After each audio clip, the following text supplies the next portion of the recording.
রাজধানী ঢাকাসহ দেশের 5 বিভাগে আগামী 24 ঘন্টায় বৃষ্টি বা বজ্রসহ বৃষ্টির সম্ভাবনা রয়েছে বলে জানিয়েছে আবহাওয়া অধিদপ্তর।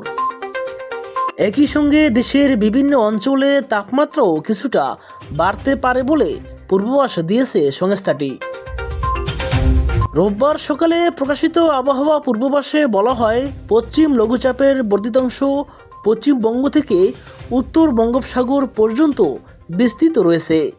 এর প্রভাবে চট্টগ্রাম ও সিলেট বিভাগের কিছু এলাকায় এবং রাজশাহী, ময়মনসিংহ ও ঢাকা বিভাগের 2-1 জায়গায় অস্থায়ীভাবে ধমকা বা ঝড়ো হাওয়ার সঙ্গে বিদ্যুৎ চমকানো সহ হালকা থেকে মাঝারি ধরনের বৃষ্টি কিংবা বজ্রবৃষ্টি হতে পারে।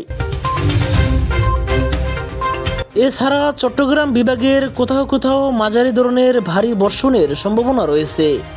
দেশের অন্যান্য অঞ্চলে আংশিক মেঘলা আকাশ থাকতে পারে এবং আবহাওয়া প্রধানত শুষ্ক থাকতে পারে।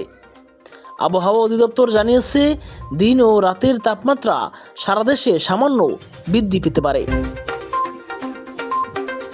গত 24 ঘন্টায় দেশের সর্বোচ্চ তাপমাত্রা রেকর্ড করা হয়েছে খুলনার কয়রায় 36 ডিগ্রি সেলসিয়াস।